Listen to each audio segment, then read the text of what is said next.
Oh, hi there. Good morning. And thank you for joining me this morning. This is Dolores. And before we get started, I would like you to please click the information from StreamYard if you want to send your comments, or I can also read your comments dun sa ating Facebook community where the live video is. Just send any comments or questions that you want to ask me as we go along in this discussion. And first and foremost, before we proceed with anything else, gusto ko sanang pasalamatan lahat ng ating mga members and partners that we have in our community. Thank you for trusting the community. Thank you for being a part of our community. And thank you for continuously providing quality work for our Filipino VAs. Marami sa atin ang let me just check kung naririnig yung aking audio. If you can hear clearly yung ating audio, please send me a thumbs up so I would know kung okay yung ating sound, kung naiintindihan niyo ako, or kung maliwanag ba. Just send me a thumbs up so I can also greet you on air. And yun nga, nagpapasalamat tayo dahil marami na sa ating community, no? Bukod dyan, yung ating mga nagiging sponsor sa ating community, napakataba ng puso kasi we may not be as huge as other groups, but we make sure na yung ating community ay worth it, no? Na maging member kayo. I may not oftenly be here, no, na nagla-live kasi nga siguro sinasabi ko naman madalas, I'm also working as a VA. Fortunately, ngayon bakasyon ko pa, papasok ako next week. So, I'm taking time to also jump in with you guys, to check in with you, para to get to know where are you now, ano yung nagiging struggles, ano yung wins ninyo. So I would like to encourage everyone, please send your comments. I'm looking at our Facebook page as well, or Facebook feed. So send yung comments ninyo and engage with me, ask questions. I would love to answer your questions. But today, ang i-discuss ko sa inyo are some things that might inspire you, no? And if your questions in your mind is, ano ba tong VA? Lalo na to sa mga bago nating members na they have no idea yet, ano ba ang VA and what does VA do? Medyo mabibigyan ko kayo ng snippets of what we do as a VA. And like our title says, or the topic says, what makes a great VA? So, ang pagiging VA kasi, it's something that I have started with this career 2014. And until now, I'm reaping the reward as a VA because I really love what I do. I grew as a VA already from my past experiences before when I was working in the corporate field, or in that stage of my career. Bago ako naging VA, I was working at Enchanted Kingdom for so long a time, and then I had a series of thinking about it. I want to work from home now kasi nung mga panahon na yon, hindi pa ganun ka uso ang work from home, no? Hindi mo pa siya masyadong naririnig. But there are not here in the Philippines, but there are some companies in the States na little by little nag-outsource na sila ng kanilang mga assistants, yun yung mga virtual assistants. So I was looking into that kind of platform, and then I was doing my research and everything until finally I was able to look for that right company, right agency that gave me the opportunity to explore the world of being a VA. And I'm referring to Virtual Elves Outsourcing. They were the first one who gave me that chance na maging VA. Although I have my experience, pero it's far different from what I have been doing and then from what I am doing right now as a VA. Although it helped me kasi since meron akong background ng events, administrative, yung function ng isang managerial post, meron tayo nun. So nakatulong ng malaki kasi nga in terms of being a VA, you have to have that discipline, no? You have to have that idea na even if you're working from home, you still have to embrace that feeling that you are working in the office. Your mindset should change, no? Yes, it is more easier. because you're just 1 foot away from your office to your home. You don't have to commute. You don't have to think of what to wear. But that doesn't mean na common nagwo-work from home ka is you look, unprofessional facing your clients. It depends. No, it depends. For example, if your client is really new with you, or you're working very new to your with your client, syempre kailangan magpa-impress ka muna. Darating din yung panahon, magiging at ease na kayo, pero of course, you do not want to face your client na mukha ka laman laging maglalaba, no? It's not like that. There would come a time na you will ease out, medyo magiging kampante na kayo sa isa't isa, but then again, I always suggest, or I always recommend na whenever you're meeting with your clients, prospect or clients na already, always look your best. It will not harm you, but it will bring a good impression of you. No, I mean, it will harm you somehow, because if you always look unprofessional, and they feel like they cannot work with you because of how you look. Let's face it, no, medyo, syempre, hindi naman sa lahat ng pagkakataon, puro brains lang ang titignan nila.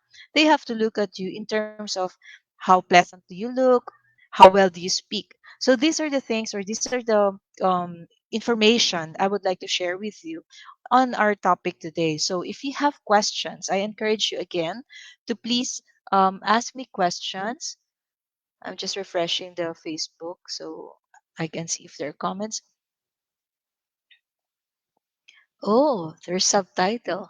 That's cool. And if you have questions, if you have, you some confusion, you want to clarify something, I'm very much open to encourage you to ask questions. Because when you ask questions, and I'll try my best to give you the right answers to those. I may not be that perfect person that you can talk to, but at least with my experience as a VA, I can guarantee you that I can share insights on what I have been experiencing as a VA. I'm sorry, but I'm looking at the wrong angle because my camera is here and my laptop is here. So here, I'll make sure that I'm looking at you. So the first one that we are going to discuss, in creating or in making yourself a great VA. Of course, if you're new into this field, it would take time before you can say to yourself na you're that really good, no? Kasi lahat naman napag-aaralan. Na maybe now you're still trying to figure out ano ba 'tong pagiging VA, ano ba ginagawa nila? Bakit hindi ko maintindihan, bakit kailangan ko mag-aral, ba't kailangan ko mag-training, 'no? At marami kayo siguradong nakikitang mga training na ino-offer in different communities or even in Facebook ads and in other different platforms, no? Iniisip nyo, bakit kailangan mag-training? Well, it's not something that it's not a must, but it's something that it will help you kasi in terms of understanding the career of a VA, because like what I said before, it's kind of different. Even if you have experience already, it sets aside dun sa ano ba yung nagawa mo sa company before that you think you can bring into the table and work with your client through the experience you've had. So remember, most of the clients we work with, or you're going to work with eventually, if you've decided that this is the career you want to go through or the path you want to go to, most of the clients that we work with, hindi naman lahat malalaki na kagad sila, no? Mostly there are startups. So ang hinahanap nila is somehow or someone, excuse me, who can help them grow the business. So yun yung startup. Kapag SME na sila, meaning to say medyo matagal na medyo matagal na sila sa business, but still a small business naman sila. Pero meron na silang years of existence. Yun, hindi na startup yon, kasi existing na sila, may clientele na sila. So they want a VA who can catch up immediately and helps them in the growing tasks or responsibilities ng isang small business owner. So ano-ano ba 'yon? No, iba-iba kasi ang pwede nating magawa as a VA. It depends as well on your experience, no? Ang nahihirapan kasi ang marami sa pagiging VA or sa pag-apply as a VA is because they mix and match. There would come a time na yung inyong skills magkakaroon na kayo uh, parang you will build that skill sets. Pero as you are starting, I suggest you focus on what your expertise is. For example, you have been working as a marketing supervisor or in terms of work sa isang company, nakafocus ka sa marketing. I would suggest look for a work or look for a job or a role na nakafocus sa marketing. Pero hindi naman kasi ngayon marketing as like in before, no? Na print out, media, TV, it's a different world of marketing now. Digital marketing is very rampant. Social media marketing is very rampant. So, if you're looking for that kind of an opportunity and nasa marketing scope ka or skills mo nandun, or expertise mo nandun, I would suggest pag-aralan mo yung how to become an expert as a digital marketer or social media marketer. So, in that way, hindi ka masyadong mahihirapan sa mga terminologies kasi may idea ka of marketing. You know how to deal with promoting something. Yun nga lang, naiba ang platform mo. Ang platform mo dati siguro it could be tri-media, no? Radio, TV, print out, or even yung mga billboard. So, dito, small scale siya pero mas malawak ang reach. So in that sense, ang pag-aaralan mo, demographics, asan yung niche market ng client mo, sino yung target audience nyo, especially if you're talking about Facebook ads. So at saka Google ads, no? So these are the types of things or skills that you would want to add into your bucket list if you are already exposed into the world of marketing. So I hope that is clear kasi kadalasan na nagiging confusion ng mga bagong gusto maging VA is they think of um, having the experience, madali ko na mapag-aaralan yan or bibigyan naman ako ng training ni client. It's not always that way. And most of the time, the clients, they don't really have the time to train their VAs kasi nga, very fast-paced eh. Gusto nila mabilisan. So, again, if you have questions sa sinasabi ko, please send it out or send it as a comment and I will try to answer it for you. So, ganun ang dapat ninyo maging strategy. Look out, pwede nyo kasi tignan ano ba yung knowledge ko, ano ba yung expertise ko, ano ba dapat kong idagdag sa skills na to. So, in that sense, if you want to become a great VA or a rock star VA, eventually, you will go to that stage. Huwag tayong magmadali because it always takes time, di ba? Bago ka naman naging expert sa field mo, ang dami mo rin pinagdaanan challenges, ang dami mo rin struggle, and you've learned from those. And the same thing here. Now, probably a lot of you would be thinking or is thinking, bakit kailangan nga ng training? Like what I said kanina, hindi naman siya um, compulsory. But it would really help if meron kayong proper uh, what do you call that? Parang structure, no? Na naiintindihan. Parang sa school. Pag nag-college ka, di ba, uumpisahan ka sa basics, first year mo, second year, hanggang maging fourth year ka, it's the same thing. Bago ka pumasok dun sa karerang gusto mong pasukin, gusto mong i-establish yung sarili mo na naiintindihan mo yung gagawin mo. Alright? So, let's start the topic with this question. Will you fake it to make it? I want to get your idea. Do you think faking it to make it is good? If it is good, why? If it is not naman, why then? I want to ask you this question. Please comment below if fake it to make it is something that you're thinking in order to enter something. Mabuti ba to or hindi? Kung mabuti, bakit sa palagay nyo mabuti siya? Now, if you think yun yung parang trend ngayon, kasi marami ako nakikitang ganyan ng mga sinasabi nila, no? Fake it to make it. There's nothing wrong in that if kaya mong panindigan yung pag-fake mo. Kasi remember, one of the qualities that clients look for their VA is that they can trust their VA, no? So if you're faking it from the start pa lang, and then for you to make it, parang parang ang dating kasi ng fake it to make it, you will impress them in such a wrong way, then eventually bahala na si Batman para alamin mo kung anong dapat mong gawin. Sometimes that's the connotation for fake it to make it.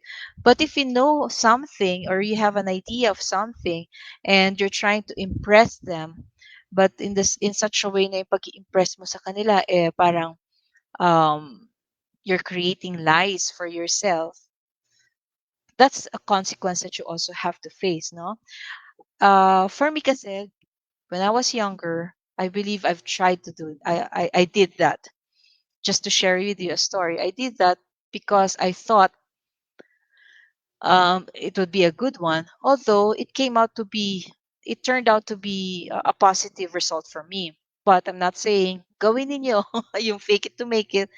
As long as you know naman kasi how to really elevate yourself from it. So my story was I was then 20 years of age. I was starting in the career, and I really love the position that I'm applying for. I really want to be that person for that position. So I was given the opportunity to apply, and I was interviewed, and during the interview, a lot of questions were asked, and confidently, I believe I was able to answer those questions. But there's one question that was asked of me na feeling ko, dito ko na ginamit yung fake it to make it. I was asked if I know how to use the computer, and that year, kakaumpisa pa lang ng Windows or ng Microsoft. Ang pinag-aralan ko Lotus. So, ang layo. Kasi sa Lotus, alam niyo naman yung Lotus, di ba? Puro letters na. And then I was asked the question if I know how to use the computer. I answered, yes, I know how. Pero hindi ko na in-elaborate, no? Basically, I know how to use the computer. I know how to switch it on, and that's it. Pero since it's Lotus, and alam ko, it's far different from Microsoft. Meron ng Windows, no? Meron na siyang documents, and ganyan. So, hindi ko alam yon kasi wala namang ganun sa Lotus. So, ang inaano ko lang sa sarili ko, sana wag ako i-test sa sarili ko, no? But kasi I was saying, yes, I know how to use it. Um, Yun na lang, salamat na lang hindi ako pinag-test during the time kasi nagmamadali nag-i-interview sa'kin, and tomorrow na lang daw niya ako ite-test. So, ang ginawa ko, ibig sabihin, I had a chance for that position, but she wants to see if I really know how to use the computer. So, she scheduled me for on the following day para ma-test niya yung computer skills ko. And since ano pa ako mag-type, it was really a struggle, no, or a challenge. So what I did was, I came in early, around 6 a.m. yata. Since may ano naman ako, may access ako do sa office table dahil doon na ako nagtatrabaho, I just applied for a position na mas feel ko. So ang ginawa ko, I came in early at 6 a.m. and then I turned on the computer, I switched it on, tapos inalam ko kung paano siya how does it work? Parang, okay. Hindi naman pala ganun kahirap kasi it's the same thing. You switch it on, tapos tutunog yun, tanananan, yung sa Windows music, whatever.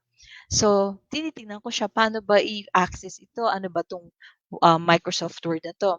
So, nung nakita ko, sabi ko, parang typewriter lang pala na may bond paper na instantly. So, lumakas ang loob ko. No, sabi ko, hindi naman pala gano'n kahirap. Although, syempre, yung mga functionalities niya, eventually, tinitignan ko kung ano yung mga nasa ibabaw. Sabi ko, okay, at least may idea ako. So, that day, dumating yung boss ko na medyo maaga-aga, and bago siya dumating, I turned off the computer muna. Siyempre, ayoko na makita niya ako ano ako, no? And then, she called me again and said, "Are you ready for the test?" Sabi ko, "Yes." Disclaimer, gumanon ako. I'm not an expert in this, but I know how to use it. But if I can learn, gumanon ako. Para at least naman, hindi siya mag-expect ng bonggam-bongga. Malakas ang loob ko kasi I was able to explore the computer already. And that's one thing that we always miss or forget. This is a very important tip to all of those who are not just like ano, not just lang being a VA, but for everyone, no? Sometimes, sa sobrang experience na natin sa trabaho, no? Pagka nag-i-interview tayo, we tend to forget to review. Parang ang sa atin kasi may stock knowledge ka na, alam mong isasagutin mo. Pero once you're there, sometimes yung nervyos, talagang kakainin ka ng buong buo, lalo na kung hindi mo makontrol yung nervousness mo. So, a very important tip that I can share with you: review your answers. Some questions that are being asked naman, sometimes they are already canned questions, no? Maganda kasi meron kang prepared answer for yourself. Hindi naman yun naka-document, hindi naman yun may kodiko. Lalo na ngayon, madalas online na ang interview.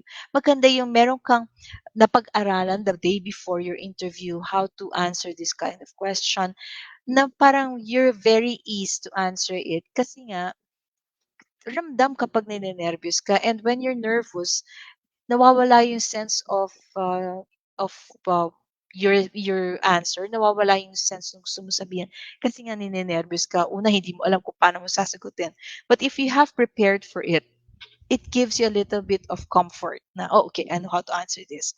So, that's just my small tip for you guys. Okay, so now let's start with this topic: what makes a great VA? So for me, this is just for me, no? You can also research with all of the sa Google, mag-research kayo para at least meron kayong idea na, ito pala dapat meron ako. You can also visit our website. It's www.phb-va.com. Marami na akong blogs na sinulat doon na I believe makakatulong din sa pag-enhance ng inyong skills and to prepare you on how you can be a VA. And also our YouTube channel, you can visit it. It's the VA channel with Dolores. You can search for it, but if you want, you can go to our website www.phb-va.com and you can click the YouTube from there. Okay, let me just refresh again. Baka meron tanong. Okay, there's one comment. Oh, good morning, JC. Yan. Di ko kasi nakikita sa StreamYard eh. Michelle Q is watching. Happy New Year to you guys. I forgot to even say that. Excited. Sandali, i-mute ko lang yung, alright, there. So, hindi kasi lumalabas sa StreamYard yung, comments, and I'm using StreamYard right now. So, anyway, so let's start with with the topic. Nahulog tuloy sa cellphone ko. Sorry. Yeah. So, I can see if there are comments. Okay, again, I encourage you to ask questions. If you have questions, feel free, no? Wala namang bayad to. Okay, so what makes a great VA? Okay, pasensya kayo. May ano naman, may background ako pero nakikita pa rin anak ko. So let's start with the first one. I believe that having good communication skills is important. Why? Because of the fact that we deal mostly with clients internationally. So they don't speak Tagalog, they don't speak our language. So we have to learn, or if not learn, we have to be comfortable to speak to them in their language. So of course, English is a basic one that we all use. So you have to have a. It's not just how you speak, no. Good communication skills, because it's not just the fluency, the diction. It's not just that. It's the entirety, the comprehension, understanding what they're saying. Remember, there's a language barrier. If you're not familiar with the word, that's already a problem. Like if you're working for a client, or if you're going to work with an Australian client or a UK client, somehow the meaning of a word is different on how we understand it, or even the spelling, no. So we have to understand that it's not just how you speak, it's how you listen, it's how you understand their instructions. If it's unclear, ask the question or ask questions, kasi madalas tayo magaling tayo mag-project ng pagsasalita, yung may accent pa and everything, but sometimes yung listening skills natin naiiwanan. So for me, the kabuuan of being a good communicator is not just speaking. It's not just um how you deliver your words. It's also listening, how good is your listening skills, how do you comprehend, no? Why am I emphasizing on this? It's very it's very crucial nowadays, especially I manage a community which is a phbva, and if you will notice, we turned off the commenting section for each of the job posting for the reason that mostly nandun na lahat yung information, but we will still receive questions like or comments like how po interested, blah blah blah, which is kind of irritating because it doesn't uh, parang it's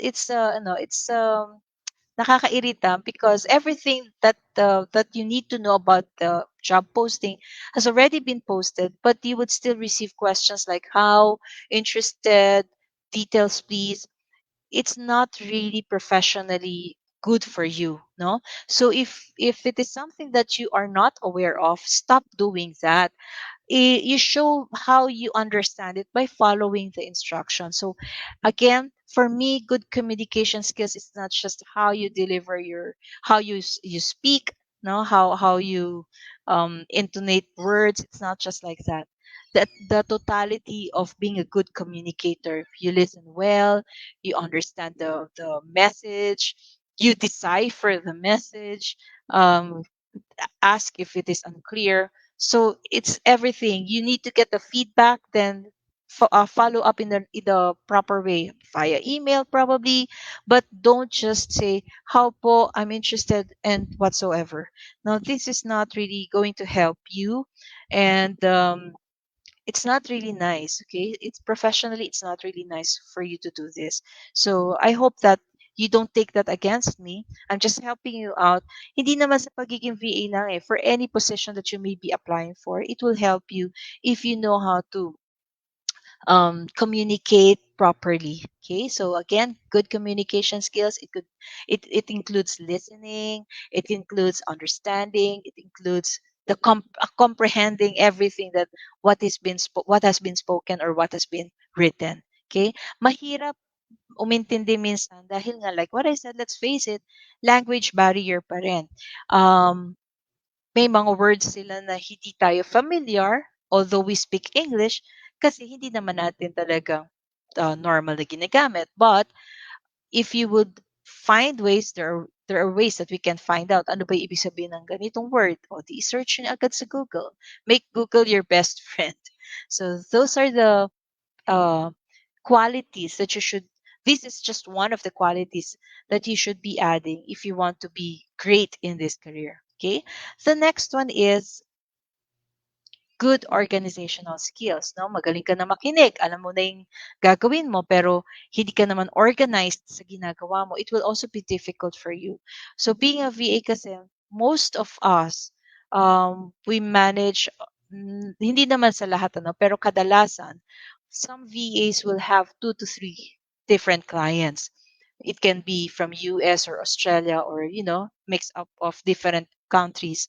So, why? Because some of the clients will only ask you to work part-time. Pero pag full-time ka na VA, syempre it's kind of difficult naman na may full-time ka na tapos meron ka pang part-time. Wala ka ng oras to rest, no? I'm talking about if it is a part-time or ad hoc yung ibang VAs. Ad hoc means you have a client pero hindi regularly nagbibigay ng task sa'yo kasi maliit pa sila. So, there would just be time na magpapagawa sila ng work today, maybe tomorrow, wala. So, that's why there are VAs na they have 2 to 3 different clients so that to augment yung kanilang 8 hours man lang. So, that's legal kasi nga, being a VA is like running your own business. Okay? So, good organizational skills is very important dahil kung hindi ka organized sa ginagawa mo, mahihirapan kang i-manage each client. Kasi each client might be running different businesses. Tapos eto ka, serving all of them. Tapos kalat-kalat ang organization mo, or pag-organize mo ng mga folders, ng files, medyo mahirap. So, you should be adding into your skills na dapat maayos ka mag-file ng mga documents, mag-file ng kung ano-ano.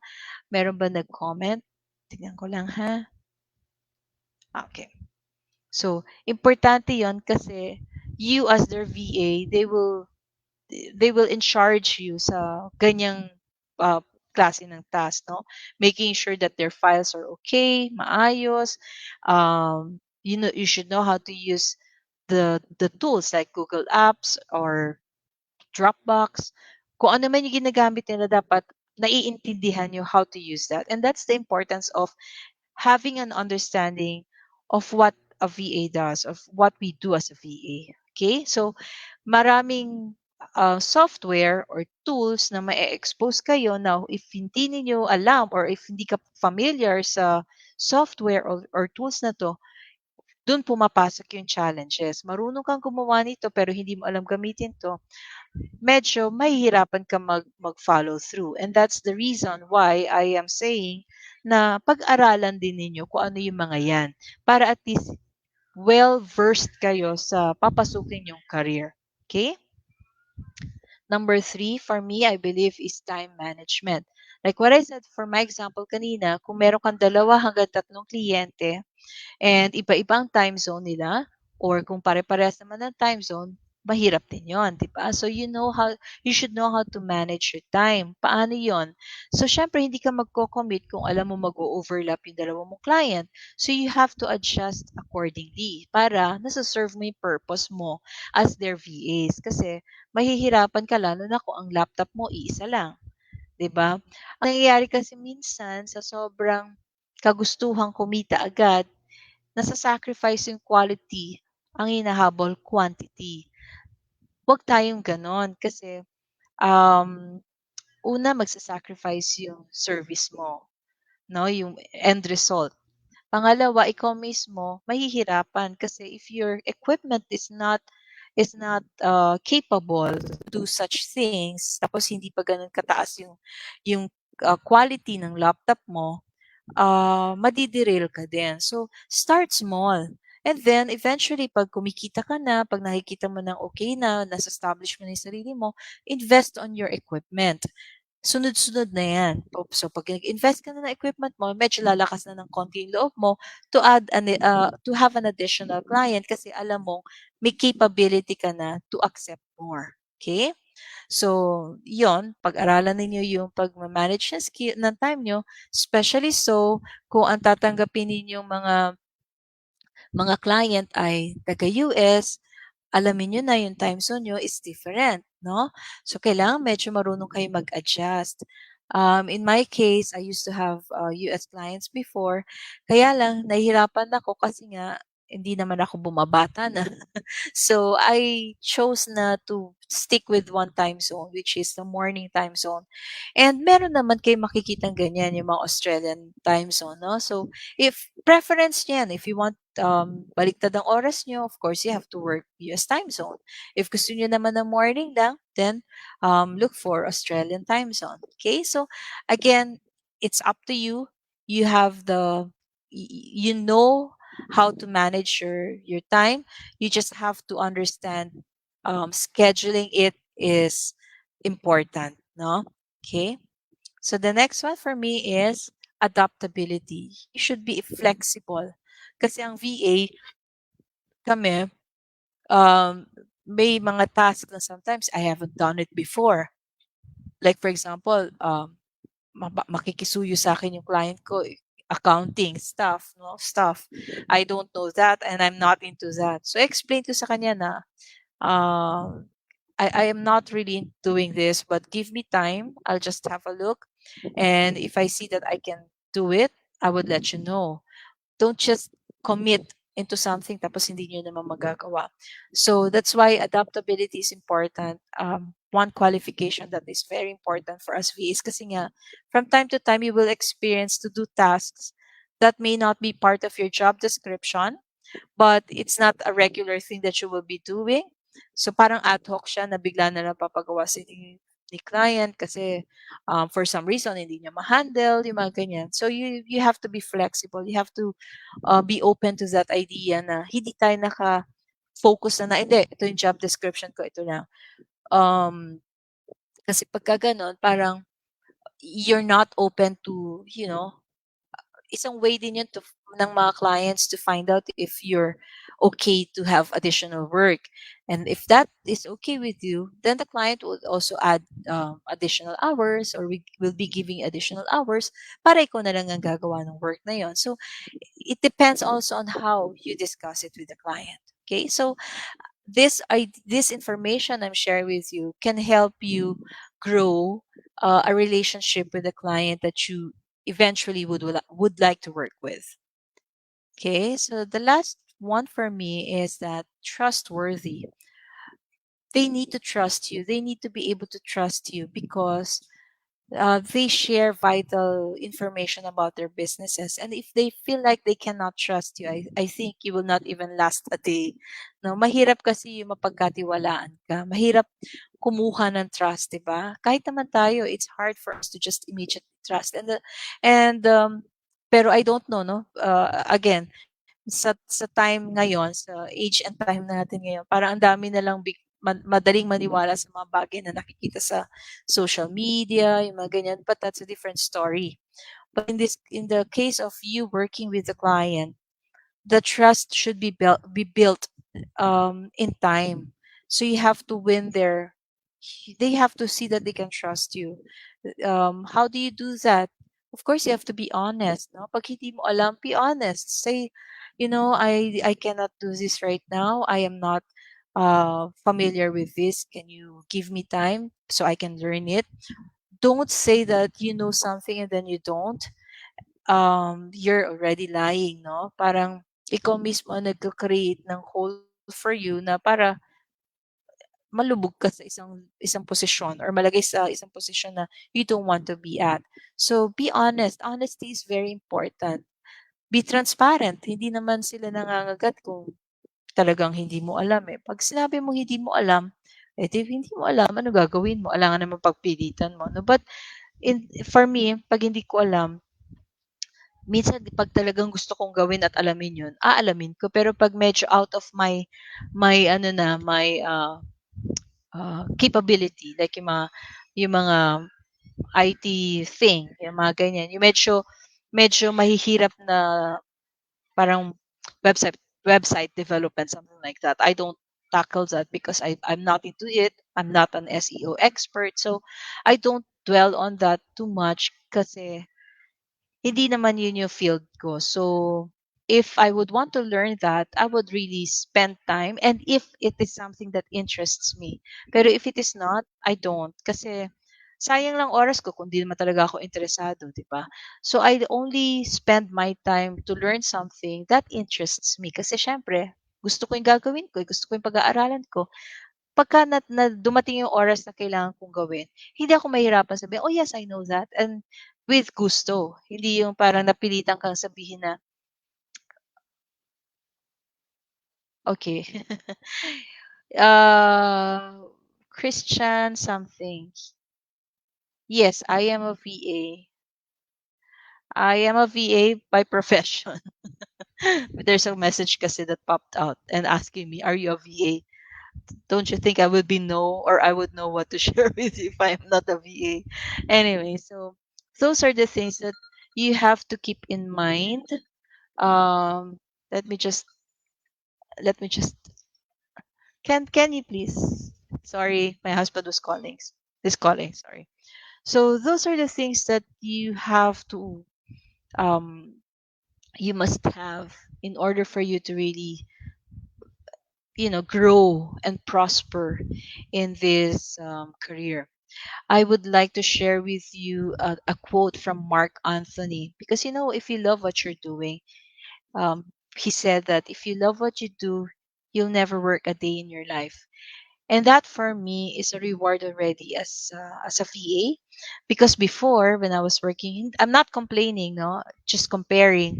When I was working in the core in a company, na you have to physically be there, you have to wake up early. Although I wake up early as well as a VA because I work for a client in Australia, which is I'm 2 hours behind, so I have to adjust to that. But that's fine with me because I love what I do.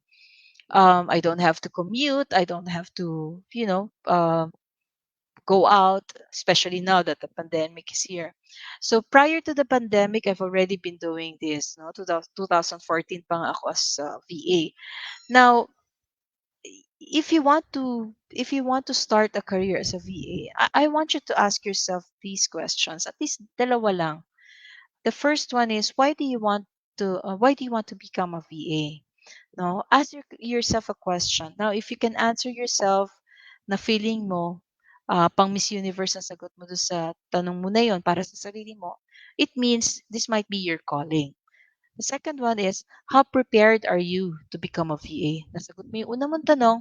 Yung second question is the how. No, this is how do you think you're prepared for it? Now, if the answer for that is may qualifications na or may experience naman ako, I think I just need to add this or this or this.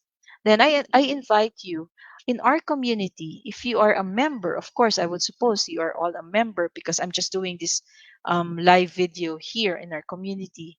I don't know if most of you has already signed up for our free training. The community provides free training for all of the members of the Philippine home-based virtual assistant community. Now, if you haven't signed up, I will be posting the link to it later, and you can sign up, and that's free. Please, there might be some homework that you will come across dun sa site, sa online site. Disregard that because I don't have time to check it out anymore. But that homework that you can answer on your with yourself or all by yourself is something that can help you also understand kung naintindihan nyo nga ba yung topic na ginawa nyo or nakaka-relate na ba kayo do sa topic na dinidiscuss. It's somehow to self-evaluate or self-assess. No, so don't wait for me to check it. Don't wait for me to go back and say, "Hey, you passed the exam" or something. Because really, I don't have time to check it out.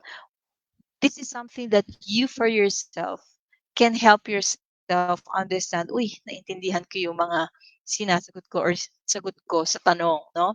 Kasi kahit naman pumunta kayo sa mga sa mga online learning platform, it's a self assessment thing din eh.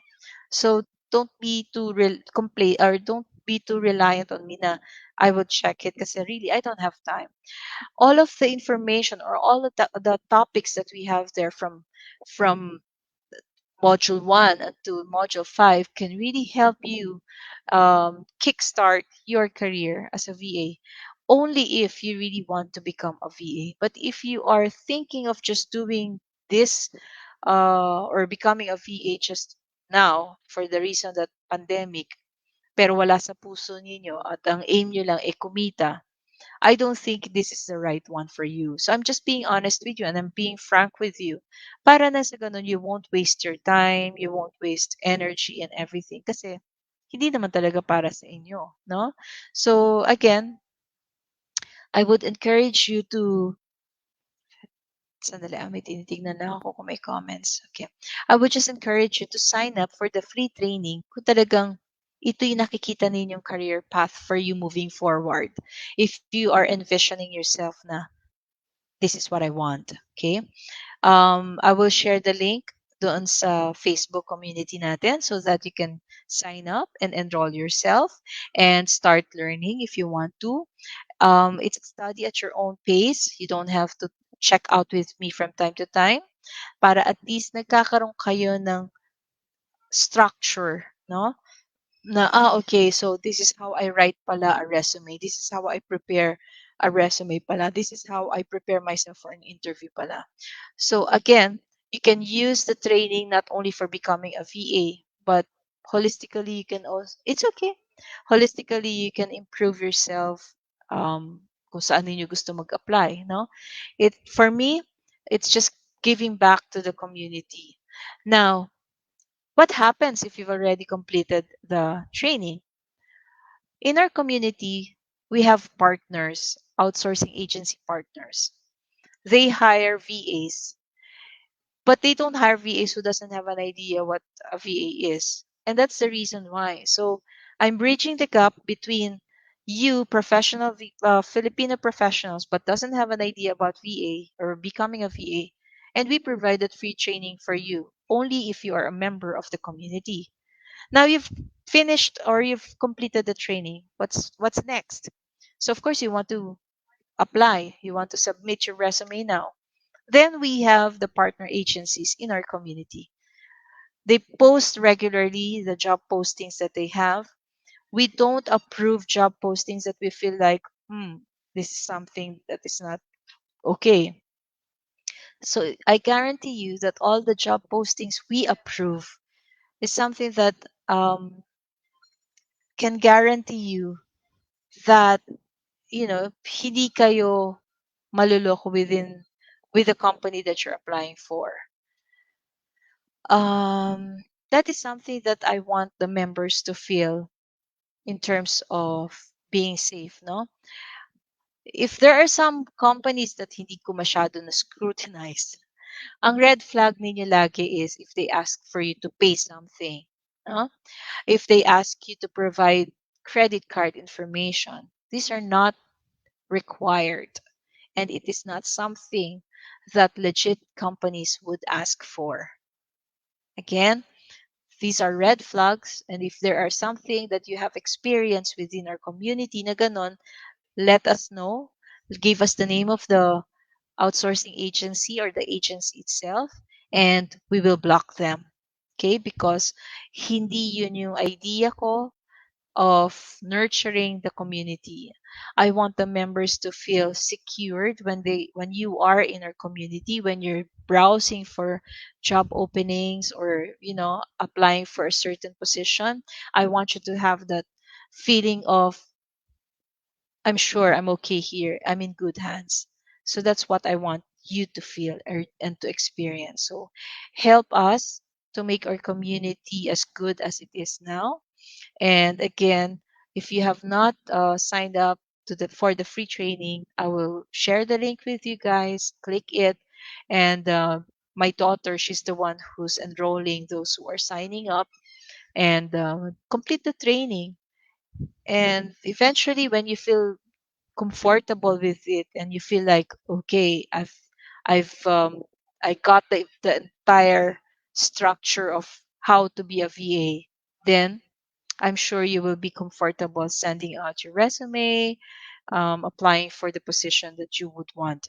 Okay? So thank you so much for joining me. Kahit isa lang yung nanonood sa akin, I'm pretty sure that there will be a lot of you who will be watching this later on. I hope that you have or you will learn something from this video, because mahirap maghanap ng trabaho ngayon at mahirap maloko sa mga panahong ito. And that is something I want you to feel, that when you're in this community, you feel like um, you feel okay. Okay, you have nothing to be afraid of. But then again, if there are some experiences that you have encountered, let us know, because hindi naman namin lahat mababantayan 24/7 ang mga nangyayari sa community. All right? Let us have a look. Okay, so no more comments, I suppose. Okay, so thank you so much. Happy New Year to all of you. I hope this year will bring more blessings to all of you, your family, and I really pray that this career that you would want to have is something that you really want to know. Just assess yourself, scale up, and eventually you will get there. Ganun talaga eh. Minsan kailangan mong medyo matagal, no? Bago ka umabot sa ganung stage. Ganun din naman ang pinagdaanan ko. So, hindi ko minadali yung sarili ko. Yung mga failures ko, I use that as a challenge para matutunan ko yung mga dapat ko matutunan. So, ganun din dapat yung, ang swerte nyo na nga kasi may nagka-guide sa inyo to say what you should do. All you have to do is put some action on it. All right? So thank you. Stay safe. Kung hindi kinakailangan lumabas, don't go out because the pandemic or the virus is there again, and it never left us. I think we should be more smarter this time around kasi alam naman natin kung ano yung nagiging cost niya. So, ingat, ingat lang talaga. And God bless us all. Thank you. Bye.